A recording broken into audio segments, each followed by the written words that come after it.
사도행전 9장 32절에서 43절입니다. 베드로는 사방을 두루 다니다가 루다에 내려가서 거기에 사는 성도들도 방문하였다.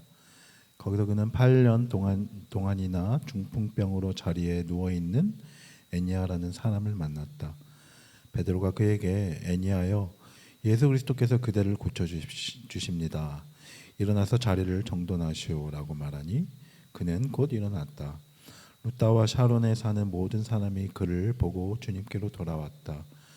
그런데 요바에 다비다라는 여제자가 있었다.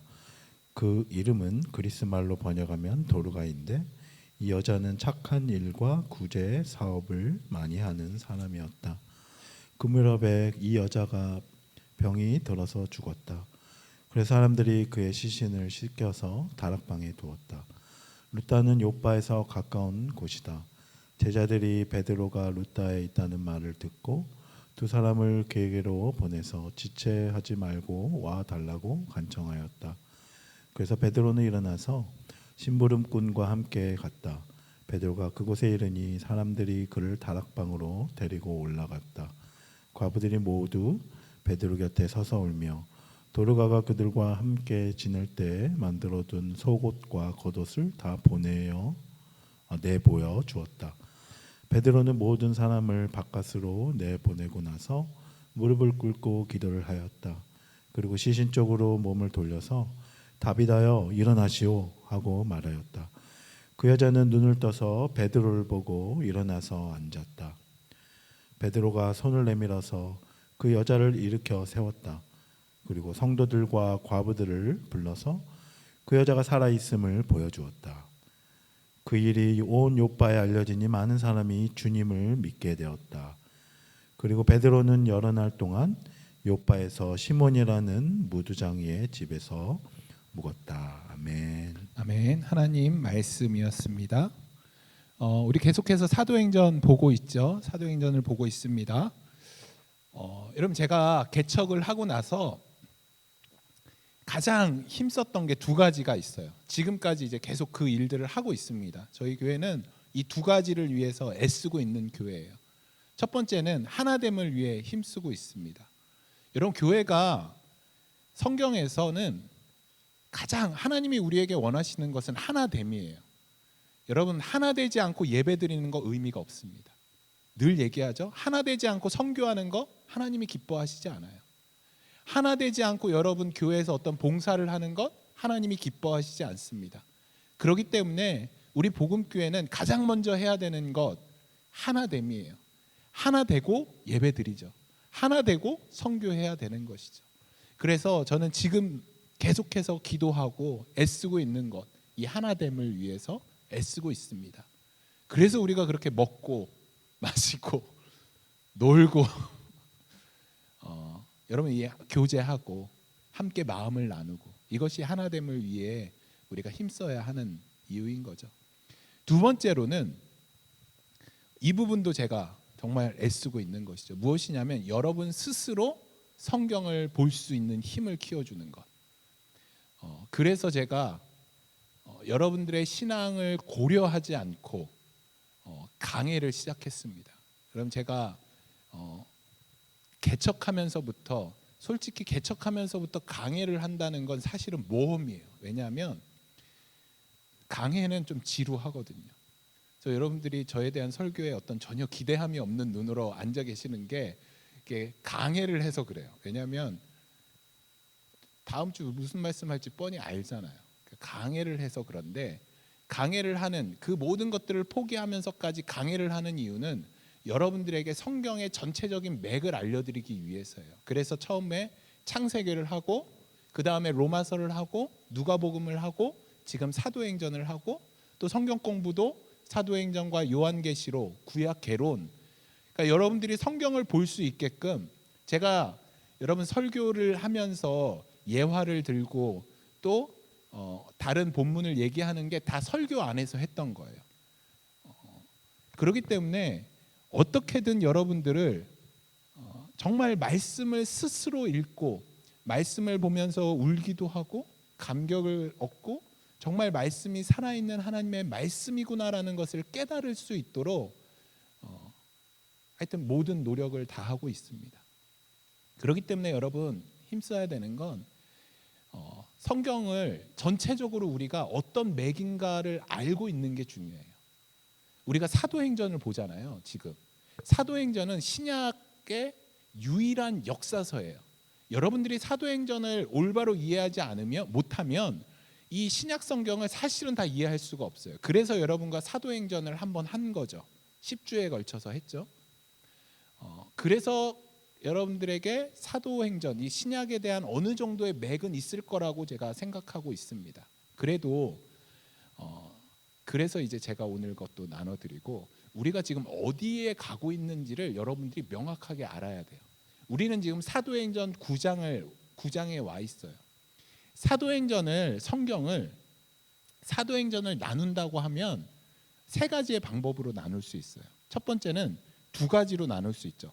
표를 보시면 사도행전 1장부터 12장 하나, 13장부터 28장 둘로 나눌 수 있어요. 이것은 인물 중심으로 나누는 것이죠. 인물 중심은 베드로와 바울로 나눠요. 여러분 물론 우리가 9장을 하면서 바울의 회심이 나와 있지만 사실은 베드로가 지금 1장부터 12장까지는 주도권을 갖고 가고 있어요. 베드로의 사역이 중심적이죠. 그리고 13장부터는 사도 바울 중심적으로 사도 바울의 선교 여행을 통해서 우리가 성경을 볼 수 있죠. 그렇기 때문에 지금 9장 우리가 9장을 가고 있는데 9장은 어느 위치냐? 지금 베드로가 중심이 된 사역. 여러분 베드로가 중심이 됐지만 사실은 1장부터 12장은 베드로를 한 개인으로 봐서는 안 돼요. 베드로를 교회 전체로 보셔야 됩니다. 교회 전체. 그러니까 베드로가 주도하고 있는 교회 전체의 사역과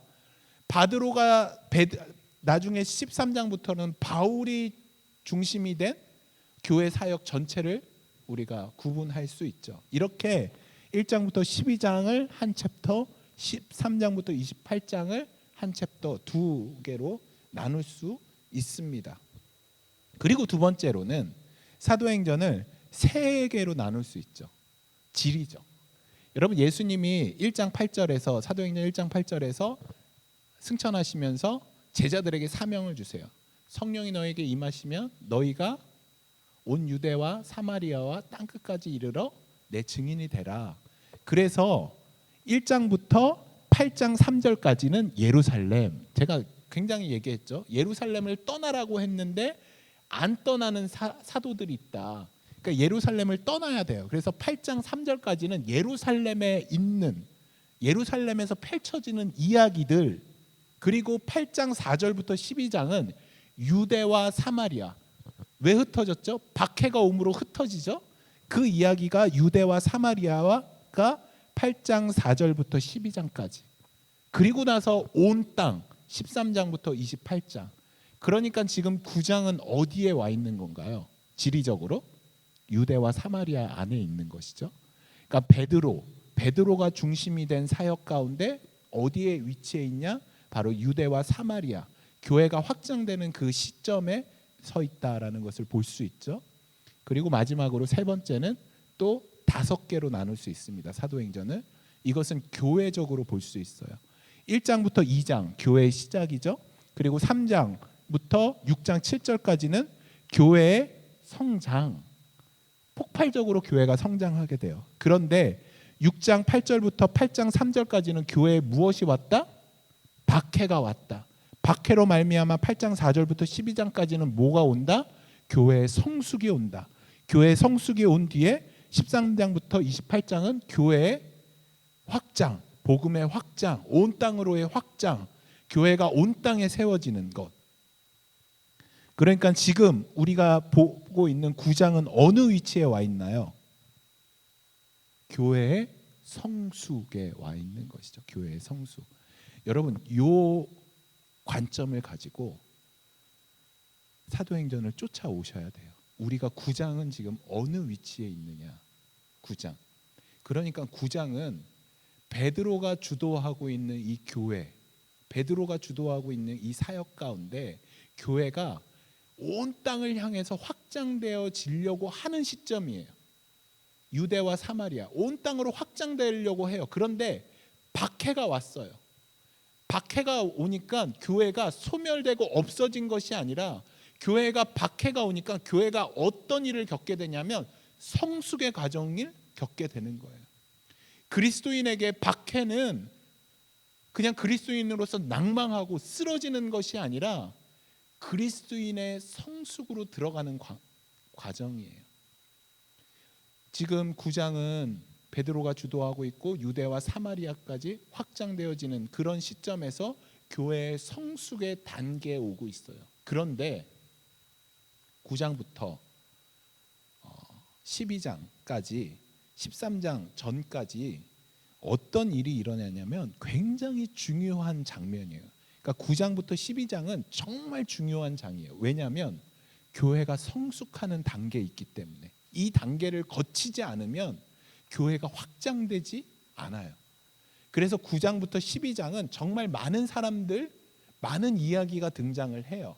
그런데 이 이야기를 딱 세 가지로 볼 수 있어요.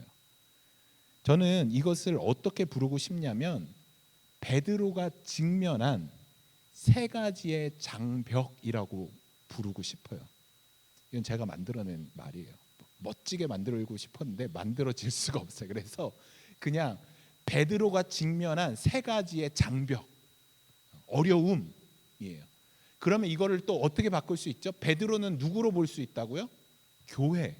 그러니까 교회가 직면한, 교회가 이제 확장되어지고 교회가 이제 온 땅으로 퍼져나가야 되는데 퍼져나기 직전에 직면한 문제가 있는 거예요.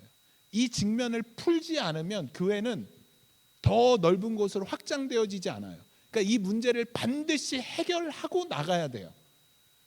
그 내용이 바로 9장, 11장, 12장에 나오고 있어요. 그것을 저는 세 가지로 이야기하고 있어요. 베드로가 직면한, 교회가 직면한 세 가지의 장벽, 문제. 첫 번째는 뭐냐면 베드로가 직면한, 교회가 직면한 첫 번째는 질병과 죽음이에요. 질병과 죽음. 여러분, 인간의 한계를 뛰어넘는 그 한계 밖의 일이에요. 질병과 죽음은 인간의 영역이 아니죠. 인간의 영역이 아니에요. 인간이 가장 이 당시에 특히 사람들은 생명, 영원한 생명에 대한 굉장한 갈급함이 있었어요. 어떻게 하면 영생을 얻느냐? 요한복음 보면 다 그 얘기예요. 어떻게 하면 영원한 생명을 얻을 수 있느냐? 그 죽음, 질병, 인간의 한계를 넘는 그 문제 앞에 교회가 그 장벽 앞에 직면하는 것이에요. 두 번째는 베드로가 유대인이기 때문에 교회의 처음 시작은 유대인들로부터 시작되어졌기 때문에 유대인이기 때문에 직면한 어려움, 장벽. 그리고 세 번째는 교회가 복음을 가지고 있기 때문에 복음을 전해야 되기 때문에 직면한 문제. 오늘은 첫 번째 베드로가 직면한, 교회가 직면한 정말 질병과 죽음이라는 이 문제를 어떻게 이것을 뛰어넘는 건가? 여러분, 베드로가 또 교회가 이 죽음과 질병이라는 그 장벽 앞에 서 있어요. 그런데 어떤 장벽이 있느냐가 중요한 것이 아니라 베드로와 교회가 이 장벽, 이 질병과 죽음을 어떻게 뛰어넘었는지가 중요한 거죠. 어떻게 뛰어넘었는지. 그래서 그 방법을 오늘 여러분과 함께 나누려고 합니다. 여러분 9장 32절에서 43절 오늘 본문을 보면 두 사람이 등장을 해요. 두 사람. 애니야, 다비다. 애니야, 다비다라는 사람이 등장을 하는데 이것이 이제 베드로가 또 교회가 직면한 장벽이죠. 베드로는 루다에서 애니야라는 사람을 만나게 돼요. 그런데 이 애니야는 중풍병에 걸렸어요. 무려 8년이나 그 중풍병을 품고 있어요. 여러분 8년 동안 중풍병을 품었다는 것은 진짜 중풍병이죠. 정말 아무런 소망이 없는 거예요. 8년 동안 이 질병에 얼마나 괴롭고 힘들었겠어요. 또 그 동네에 있는 루다에 사는 모든 사람들이 저 애니아는 8년 동안 중풍병 때문에 너무 힘들어했어라는 것을 다 알고 있는 진짜 중풍병에 걸린 사람이에요. 두 번째는 다비다예요. 다비다는 이런 표현을 썼어요. 그의 시체를 씻어 다락에 누이었다. 여러분, 시체를 씻어서 다락에 누이었다라는 게 어떤 의미냐면 미시나라는 그 성경을 해석하는 그런 책이 있는데 거기서 어떻게 이야기하냐면 시체를 씻어 다락에 누인 것은 장례 절차의 한 부분이에요. 그러니까 다비다는 진짜 죽었어요. 진짜 죽어서 장례식을 지금 진행하고 있는 과정이에요. 장례식을 지금 진행하고 있는 과정이에요. 그래서 사람들, 거기에 있는 모든 사람들이 다비다는 죽었어 해서 그 다비다를 생각하면서 슬퍼하고 그 장례 절차를 지금 밟고 있는 상황이에요. 애니아와 다비다, 중풍병 걸린 사람과 지금 진짜 죽은 사람, 지금 그 이야기를 오늘 본문이 다루고 있어요. 여러분, 베드로가 지금 직면한 질병의 문제와 죽음의 문제, 인간의 한계를 뛰어넘는 것이죠. 중요한 것은 이것을 베드로가 어떻게 뛰어넘었느냐가 정말 중요한 것이죠. 여러분, 흥미로운 것은 베드로가 애니아와 다비다에게 동일한 단어를 동일하게 사용해요. 지금 애니아의 상황과 다비다의 상황은 다르죠. 애니아는 지금 병에 걸린 거예요. 그런데 다비다는 지금 죽었어요. 그러면 애니아한테는 애니아야 너가 치유될지어다, 애니아야 너가 뭐 깨끗하게 될지어다, 뭐 이렇게 써야 되잖아요. 다비다는 너가 살아날지어다, 뭐 이렇게 써야 되잖아요. 그런데 애니아한테와 다비다한테 베드로는 똑같은 단어를 써요. 똑같은 단어를. 서로 상황이 다르고 걸린 병이 다르고 처지가 다른데 베드로는 그 애니아와 다비다에게 똑같은 단어를 써요. 9장 34절. 베드로가 그에게 애니아여, 예수 그리스도께서 그대를 고쳐주십니다. 일어나서 자리를 정돈하십시오. 9장 40절. 베드로는 모든 사람을 바깥으로 내보내고 나서 무릎을 꿇고 기도하였다. 그리고 시신 쪽으로 몸을 돌려서 다비다여 일어나시오 하고 말하였다. 그 여자는 눈을 떠서 베드로를 보고 일어나 앉았다. 여러분, 똑같은 단어를 어떤 단어를 쓰나요? 일어나시오, 일어나시오. 이 일어나시오라는 단어가 헬라어로 뭐냐면 아나스테미라는 단어예요. 아나스테미. 여러분, 이 말이 아나스테미라는 단어 한 번도 못 들어보셨죠? 그런데 굉장히 유명한 단어예요. 믿지 않는 사람도 다 아는 단어예요. 너무 유명한 단어예요. 아나스테미. 뭐냐면 이게 명사가 굉장히 유명한데, 여러분 아나스타샤라고 아시죠? 배우. 그 말이에요. 아나스테미가 아나스타샤예요. 이게 무슨 말이냐면 부활이라는 말이에요. 부활. 일어나시오는 어떤 의미냐면 부활이라는 단어예요. 부활. 여러분, 중풍병에 걸린 애니아에게 베드로는 부활이라는 단어를 써요. 무슨 상관이 있어요? 부활이랑 애니아 중풍병 낫는 거랑. 물론 다비다는 좀 상관이 있을 수 있어요. 그런데 애니아에게도 이 부활이라는 단어를 베드로가 써요. 여러분, 부활은 우리와 무관한 단어가 아니에요. 부활이라는 것은 우리도 부활이 필요해요. 우리가 예수님을 믿음으로 말미암아 예수님께서 우리를 위해서 부활하셨어요. 그런데 예수님이 혼자 부활하신 것이 아니라 우리는 이미 사망이라는 곳에 있었어요. 그래서 예수님이 어떻게 하시냐면 우리를 구원하시기 위해서 사망으로 들어가셔요. 그리고 사망으로 들어가셔서 우리와 함께, 예수님 혼자 부활한 게 아니라 우리와 함께 영원한 생명으로 옮기셨어요. 부활하신 거예요. 우리를 다 들고 안은 채. 그러니까 부활은 우리와 무관한 단어가 아니에요. 부활은 모든 인간에게 필요한 것이에요. 베드로는 애니야와 다비다를 고쳐줬죠. 살렸죠. 그런데 애니야가 영원히 질병에 안 걸리나요? 중풍병은 나았지만 또 나이가 들면 병에 걸려요. 다비다가 살아났지만 언젠간 다시 죽어요. 잠시 잠깐 고침받는 거예요.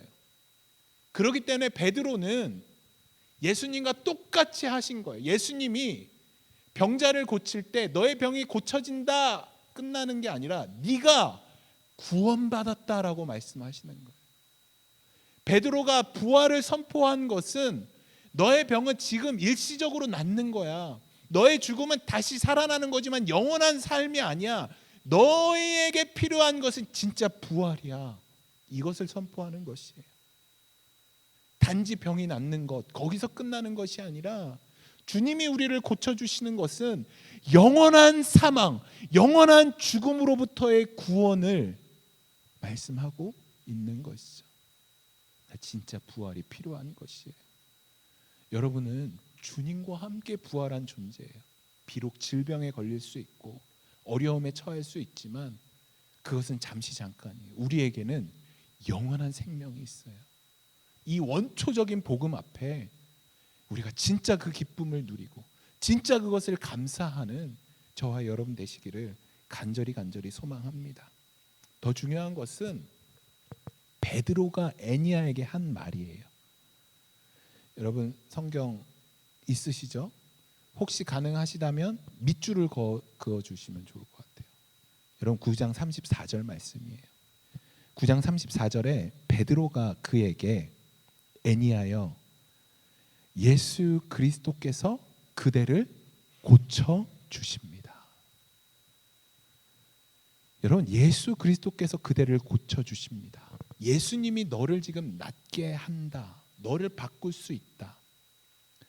베드로가 지금 애니야를 보면서 지금 예수님이 너를 낫게 하신다 말하는 것입니다. 그러면 여러분 이 문장에서 보면 예수님이 지금 이 문장 안에서 보시면 어디에 있는 것 같으세요? 예수님이? 지금 예수님이 어디에 계신가요? 이 문장 안에서. 애니야 앞에 있는 거죠. 지금 예수님이 애니야에게 오셔서 애니야를 고쳐주신다라는 거예요. 이게 왜 중요하냐면 지금 애니야 눈에는 예수님이 안 보여요. 베드로 눈에도 예수님이 보이지 않아요. 그런데 애니야 눈에 예수님이 보이지 않지만 그 예수님이 지금 애니야와 함께 있다라는 것이죠. 이게 왜 중요하냐면 유대 사회에서 예수님은 죽었어요. 예수님은 죽었어요. 이 유대인 사회에서 어떤 생각을 갖고 있냐면 지금 예수님이 부활했다라는 것은 그 몇몇 사도들, 예수님의 제자들이 지금 사람들에게 사기치는 거예요. 예수님이 부활했다라고 지금 사기치고 다닌다라는 게 이 당시 유대 그 사회에 만연했어요. 그런 소문이. 저놈들이 지금 사기치는 거야. 어떻게 죽은 사람이 부활을 해? 저거 사기치고 다니는 거야. 그런데 지금 베드로가 애니야에게 이렇게 얘기해요. 그 유대 사람들이 다 생각하는 예수는 죽었어라고 생각하는 그 예수가 애니야를 고쳐주신대요. 지금 애니야 눈앞에 예수님이 있다라는 것이죠. 여러분 그 예수 그리스도의 이름으로 지금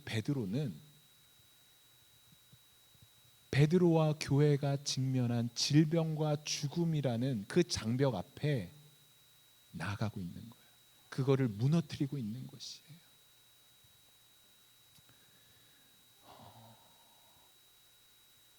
저는 우리 교회가 이것이 회복됐으면 좋겠어요.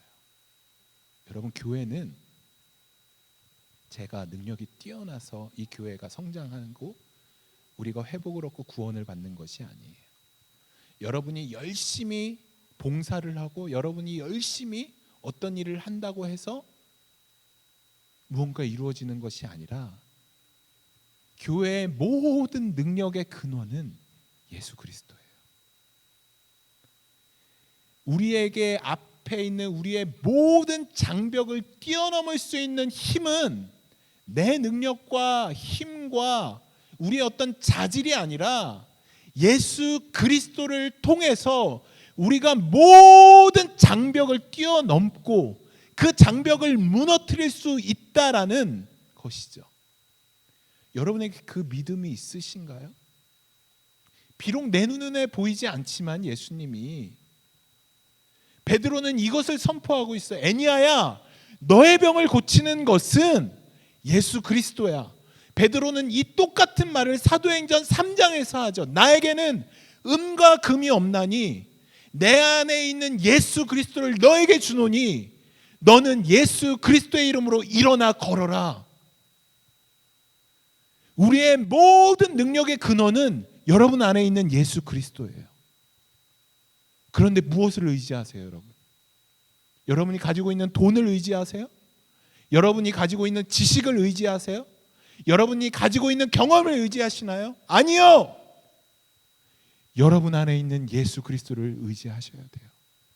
그것이 여러분이 직면한 모든 문제를 해결할 수 있는 열쇠예요. 열쇠예요. 그러니까 다른 것 기웃기웃하지 마세요. 여러분 앞에 혹시 장벽이 있나요? 야, 이거 어떻게 뛰어넘지? 걱정되는 문제가 있나요? 그것을 해결할 수 있는 모든 열쇠는 예수 그리스도가 갖고 계세요. 비록 우리 눈에 보이지 않지만 그 부활하신 예수 그리스도가 지금 여러분 앞에 계셔요. 그리고 그 예수 그리스도를 통해서 내가 저 장벽을 무너뜨려 줄게, 주님이 말씀하시는 거예요. 누가 오늘 그 예수 그리스도의 이름으로 나를 무너뜨리려고 하는 그 장벽, 그것을 예수 그리스도의 이름으로 무너뜨리시겠습니까? 여러분, 다른 것 의지하지 마시고 정말 예수 그리스도 붙들고 나가는 저와 여러분 되시기를 간절히 소망합니다. 여러분, 제가 진짜 진부한 얘기 하나 해드릴게요. 너무너무 뻔한 이야기, 특별히 너무너무 진부하고 너무너무 뻔한 이야기, 이것으로 베드로가 다비다에게 이렇게 얘기해요. 진짜 진부하고 뻔한 표현 한번 보시겠습니다. 9장 40절. 베드로는 모든 사람을 바깥으로 내보내고 나서 무릎을 꿇고 기도하였다. 너무 뻔하죠? 너무 뻔하죠? 무릎을 꿇고 기도하였다. 너무 진부하고 너무 당연하고. 제가 누가 그러시더라고요. 기도해야죠.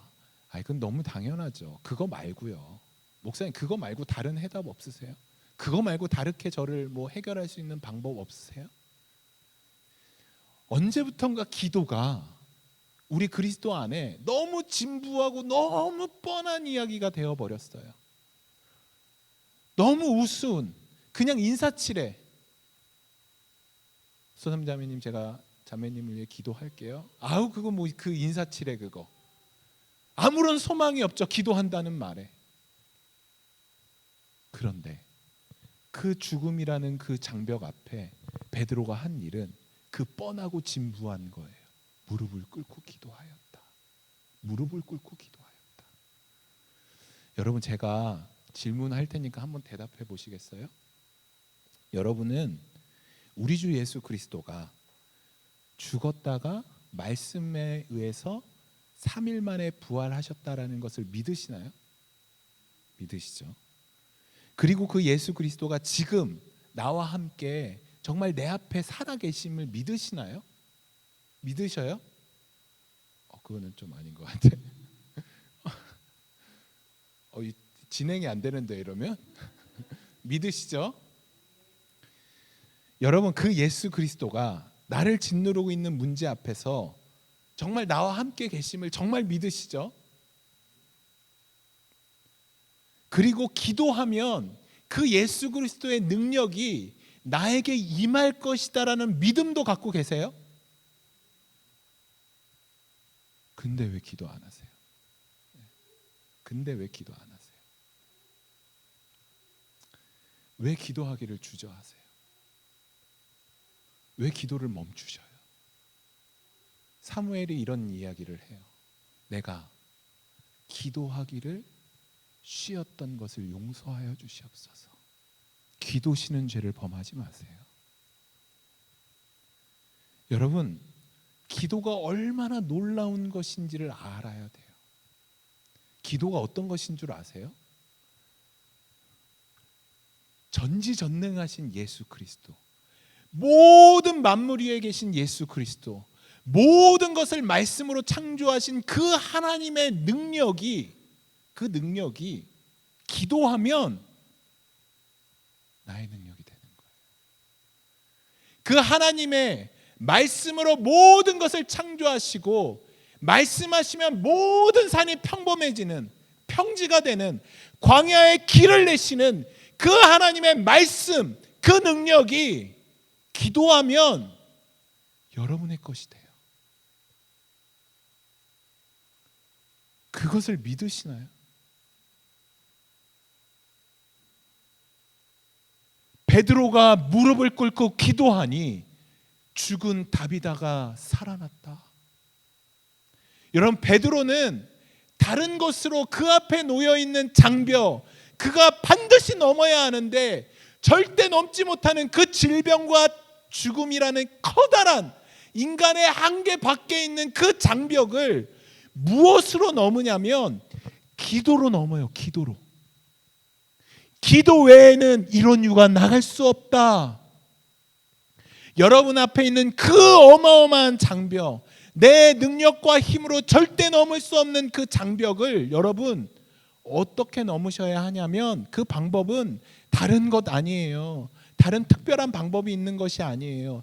능력 많은, 어떤 은사가 많은 어떤 목사님, 선교사님, 기도원 원장님한테 가서 나의 기도를 대신해 주세요, 그러는 것이 아니라 그 나의 문제를 가지고 여러분 골방으로 들어가서 주님 앞에 기도하는 거예요. 무릎 꿇고 기도하니 죽은 자가 살아났다. 그 놀라운 경험을 여러분들이 반드시 하셔야만 하는 것이에요. 그런데 우리는 이렇게 얘기하죠. 기도해도 아무런 능력이 일어나지 않아요. 여러분, 왜 기도하는데 능력이 일어나지 않냐면요, 여러분이 기도하지 않아서 그래요. 아, 기도해야지. 핸드폰에 뭐 왔네. 아, 기도해야지. 아, 근데 저거 뭐 청소하는 걸 잊어버렸네. 주님 앞에 단 10분도 내어드리지 않아요.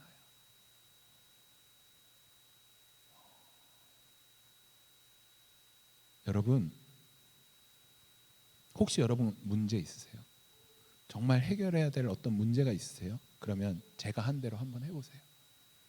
핸드폰, 모든 연락 다 밖에 놓고 여러분이 혼자 있을 수 있는 공간에 들어가세요.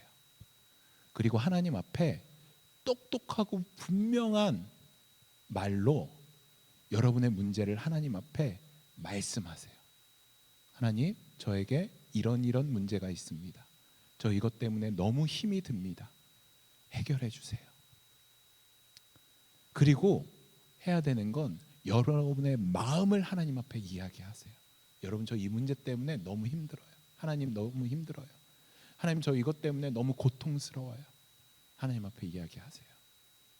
그리고 그렇게 기도했다면 찬양을 조용하게 틀고 그 찬양을 들으면서 묵상하세요. 그렇게 10분, 15분 묵상했는데 아무런 마음의 감동이 없잖아요. 그럼 나오세요. 그리고 또 그 다음날 똑같은 문제를 가지고 다시 하나님 앞에 들어가세요. 하나님, 저 이거 힘들어요. 그리고 찬양을 조용하게 틀고 다시 하나님 앞에 계시세요. 반드시 하나님이 여러분들에게 말씀하실 거예요. 여러분, 기도는 그냥 하나님 앞에 그냥 말하는 것도 기도지만 하나님과 씨름하는 거예요. 야곱이 하나님과 씨름했듯이. 그 문제를 가지고 하나님 앞에 들어가세요. 그리고 하나님과 씨름하세요. 그럼 하나님이 여러분들에게 말씀하실 거예요. 그 어떤 장벽도 못 넘을 게 없어요. 기도하면 해결됩니다. 기도하면 반드시 해결됩니다. 기도의 능력을 경험하잖아요. 그러면 제가 예전에 이랬어요. 어떤 문제가 있잖아요. 그럼 저는 11시가 예전에 기도 시간이었거든요. 지금은 아침 시간이지만, 그러면 그때 뭐 있냐면, 야, 11시만 돼봐라. 내가 하나님 앞에 다 일리지. 그 시간에 모든 것이 해결된다는 그 믿음 때문에 막 설레었어요. 11시에 하나님 만나는 시간이 너무 설레이는 거예요. 여러분, 저에게 지금 어떤 문제, 어려움이 있을 거 아니에요. 그런데 그 어려움이 어려움으로 다가오지 않는 것은 반드시 하나님이 해결해 주실 거니까. 하나님과 씨름하면 어떻게든 해결되니까. 그걸 경험하면 기도를 무시할 수 없어요. 제가 여러분들한테 기도할게라는 이 말의 무게와 여러분이 기도할게요라는 말의 무게는 달라요. 저는 여러분을 위해 기도할게요라는 이 말에 예수 그리스도의 무게감이 있어요. 정말로. 그리고 여러분들의 그 문제가 해결될 것이라는 믿음이 있어요. 그리고 그 문제 가운데 하나님이 말씀하신다라는 확신이 있어요. 여러분, 기도하셔요. 반드시 기도하셔요. 그리고 하나님을 경험하세요. 그리고 내 뒤에 하나님이 나와 함께 하신다라는 그 담대한 믿음으로 이 땅을 살아가기를 간절히 소망합니다. 마지막으로 이거 한번 볼게요. 기도해서 그 능력을 경험하니까 어떤 일이 일어나는 줄 아세요? 룻다와 샤론에 사는 모든 사람이 그를 보고 어떻게 됐다? 주님께로 돌아왔다. 그 일을 온 욥다에 알려지니 많은 사람이 주님을 어떻게 되었다? 믿게 되었다. 여러분, 여러분들이 기도의 놀라운 그 능력을 경험하면 여러분의 삶을 통해서 수많은 사람들이 하나님을 알게 될 거예요. 저 분이 믿는, 저 아무개가 믿는, 지훈이가 믿는, 윤정이가 믿는 저 하나님, 나도 믿고 싶다. 기도 어떻게 하면 돼요? 반드시 사람들이 여러분들에게 묻게 돼요. 그 비밀을 알고 싶어 해요. 저는 우리 복음교회 모든 성도들의 삶을 통해서 이 놀라운 역사가 일어나기를 소망합니다. 그래서 여러분은 예수 그리스도의 능력 자체예요.